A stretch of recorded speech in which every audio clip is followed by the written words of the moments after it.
mungkin perlukan sokongan tambahan. Cikgu, kalau saya lambat jawab, macam mana? Tak apa, cikgu telah sediakan mock ready dan soalan berperingkat. Kamu boleh jawab perlahan-lahan. Cikgu mahu kamu seronok, bukan stres, okey? Cikgu, kalau saya susah nak faham yang panjang dan bagus macam mana? Cikgu telah tambah item audio dan warna tertentu untuk membantu kamu. Kamu boleh tekan butang audio untuk dengar soalan dibacakan. Pada Padlet juga, kamu hanya perlu share gambar dan type isi tugas. Cikgu, kalau saya dah siap awal, cikgu. Baguslah. Kamu nanti bantu kumpulan kamu dengan menambah contoh dan menunjukkan video pendek pada Padlet.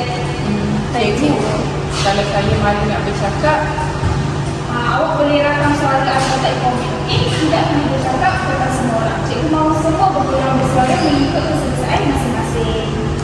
Cikgu, saya boleh bantu rakan yang lain?